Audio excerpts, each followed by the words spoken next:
paz do Senhor, juventude de Cristo! Fique ligado, está começando mais um Conectados na Lição. Muito bem, estamos de volta com mais um Conectados na Lição. Sejam todos muito bem-vindos e estamos recebendo aqui nos nossos estúdios a representante da Juventude de Cristo. Eu estou falando dela, querida diaconisa Laiane Carvalho, seja muito bem-vinda. Lembrando que estamos estudando sobre Pentateuco, a aliança de Deus com uma nação sacerdotal. E a lição de hoje é a lição de número 10, que traz o título Uma Escola Chamada Deserto. E já queremos fazer a primeira pergunta ao comentarista da lição, pastor César Rosa de Melo, que se encontra lá em Brasília. Seja muito bem-vindo, querido pastor. Por que a nação de Israel peregrinou no deserto por 40 anos? A paz do Senhor, nação adoreira, a paz do Senhor, Tianinha. E hoje nós estamos aqui para falar dessa lição maravilhosa, que é o deserto como uma escola do povo de Deus. A própria verdade prática vai dizer assim: Deus escolhe o deserto para mostrar ao seu povo sua fidelidade, seu poder sobre as circunstâncias, provendo milagres. E o interessante aqui, queridos, é a peregrinação do povo de Israel durante 40 anos no deserto. Por que esse povo ficou 40 anos no deserto? Queridos, primeiramente eu quero que você entenda que o caminho que Deus escolheu para o povo não duraria 40 anos para chegar na Terra Prometida. Então, alguma coisa aconteceu durante a jornada que levou a essa demora. E vamos perceber que esse povo, desde que saiu do Egito, era um povo ingrato, murmurador, por vezes incrédulo, e não tinha certeza muito da sua fé. Tanto é que num determinado momento eles pegam parte do ouro que eles vieram do Egito com eles, colocam no fogo, forma ali um bezerro de ouro e começa a adoração, enquanto seu líder estava na presença de Deus recebendo as tábuas da lei. Isso são apenas lampejos que nos levam a perceber o porquê esse povo ficou caminhando 40 anos no deserto. Outro quesito interessante é a questão da murmuração. Quantas vezes, diante das dificuldades da vida, este povo preferiria estar voltando ao Egito do que continuar a caminhada? Quantas vezes, diante dos milagres e da provisão de Deus no deserto, esse povo sentia saudade dos pepinos, melões e cebolas do Egito? Meu amado irmão, a gente precisa tomar muito cuidado. Eu sempre costumo dizer que geograficamente esse povo estava longe do Egito, mas emocionalmente esse povo ainda estava ligado com as coisas do Egito. E esse é um grande problema, quando nós não nos desligamos, não nos desconectamos com essas coisas que um dia fizeram parte da nossa vida.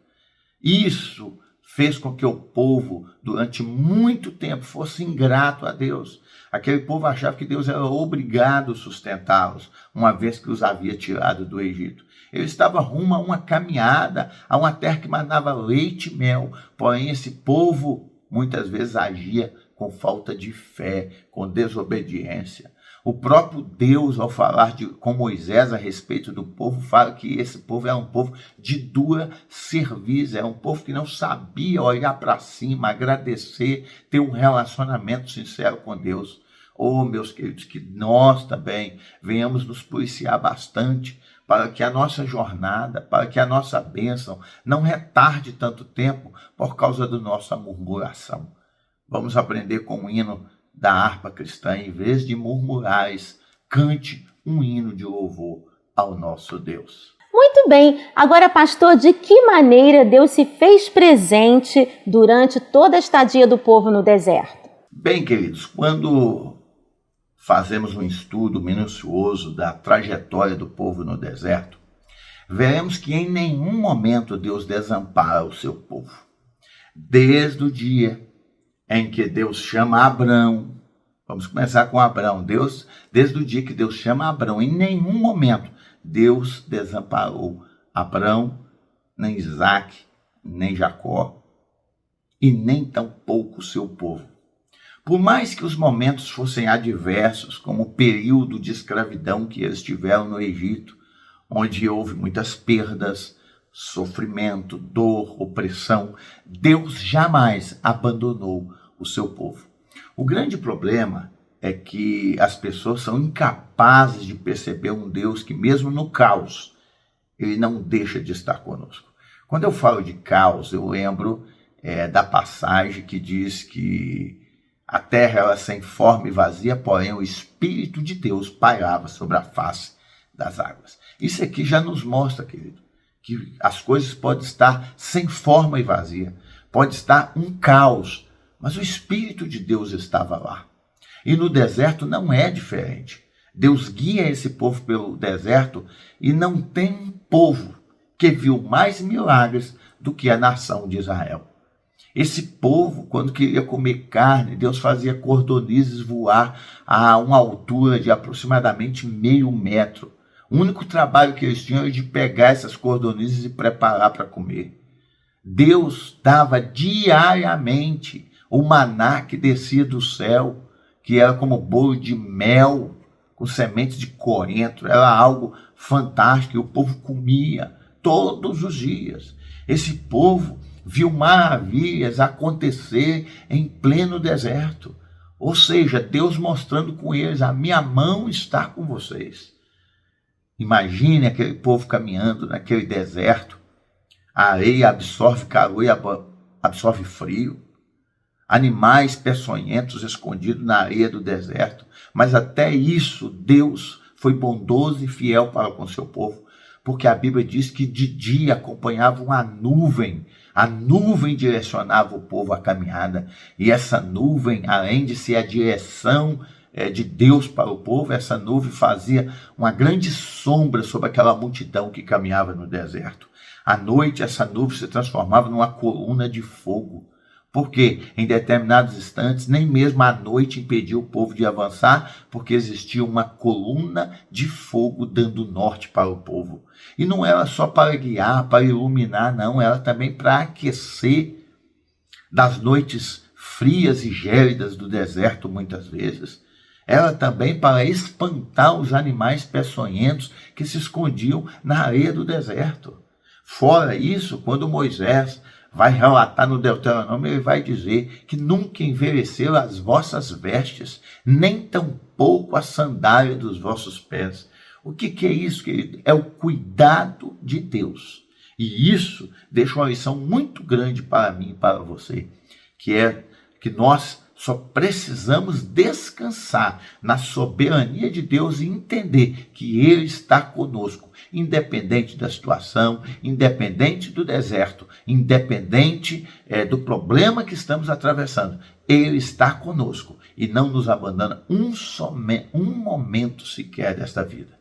E lembrando que a editora Betel disponibiliza o PIL, Plano de Incentivo à Leitura, com textos, curiosidades e subsídios que abrilhantarão os estudos da Palavra de Deus. E nós estamos recebendo aqui com muita alegria, muito prazer nos nossos estudos, a representante da Juventude de Cristo. Estou falando dela, diaconisa Laiane Carvalho. Seja muito bem-vinda. E já vou perguntar para ela o que o PIL traz para a gente nessa semana. A paz do Senhor, Tianinha, a paz do Senhor, Pastor César, a paz do Senhor, pessoal. Estamos em mais um Conectados na Lição. E o PIL de hoje, o Programa de Incentivo à Leitura, traz por tema Pare e ouça a voz de Deus. Gente, diante dos nossos dias, nós temos andado correndo contra o tempo. Temos andado ansiosos, preocupados, temerosos, com tantos afazeres, com tantas demandas, que algumas vezes nós se esquecemos de estarmos atentos a ouvir a voz de Deus. O Senhor deseja se comunicar, falar conosco por intermédio da Bíblia, por intermédio da oração, por intermédio de um profeta. E algumas vezes, com a demanda dos nossos dias, estamos tão corridos que se esquecemos de pararmos um pouco para ouvirmos, buscarmos ao Senhor. Hoje, o PIL de hoje traz por esse tema: pare e ouça a voz de Deus. Aonde quer que você estiver, tire um tempo para ouvir Deus falar assim como a Bíblia vai relatar sobre Samuel, quando o Senhor o chama, esteja pronto para dizer para o Senhor: eis-me aqui, ouça a voz de Deus, esteja atento àquilo que o Senhor quer comunicar com você. Se você quiser saber um pouco mais desse tema, acesse o site da Editora Betel, www.editorabetel.com.br. Eu tenho certeza que muito vai te abençoar. Pare e ouça a voz de Deus. E pastor César, a juventude quer saber, pastor, por que Deus levou o povo pelo caminho do deserto? A paz do Senhor, diaconisa Laiane, tudo bem? Pois bem, o nosso textual vai dizer, que está em Êxodo capítulo 13, versículo 18, o seguinte: mas Deus fez rodear o povo pelo caminho do deserto, perto do Mar Vermelho. Vejam bem, ao invés de Deus levar por um caminho, Deus opta por levar o povo por outro caminho, o caminho do Mar Vermelho, o caminho do deserto. Duas coisas eu quero destacar aqui, queridos. Primeiro, quando Deus leva o povo para o deserto, Deus queria que o povo confiasse que Ele era aquele que daria a diretriz. Deus seria o GPS do seu povo. Deus seria a bússola. Deus daria a direção. Deus estava no controle da jornada do seu povo. E um segundo quesito que interessantíssimo é que nessa jornada teria que passar pelo Mar Vermelho. E o povo contempla esse milagre do Mar Vermelho se abrindo e todos atravessando a pés enxuto. Só que a grande questão que eu quero pontuar aqui é que quando Deus leva o povo pelo caminho do Mar Vermelho, Deus queria fazer algo muito maior aqui.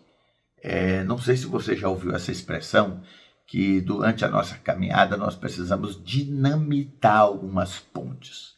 Principalmente pontes que nos levam a um passado sem Deus, a um passado que muitas vezes quer ser ressuscitado, como o passado do velho homem.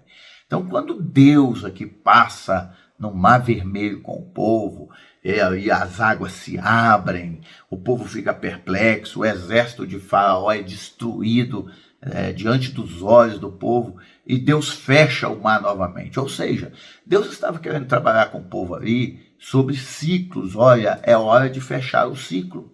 Vocês um dia foram escravos, mas agora serão livres. Lá no Egito vocês tinham uma maneira de viver. A partir de hoje vocês terão outra maneira de viver. Lá no Egito tinha uma série de deuses. Agora vocês vão caminhar diante do verdadeiro, único e exclusivo Deus.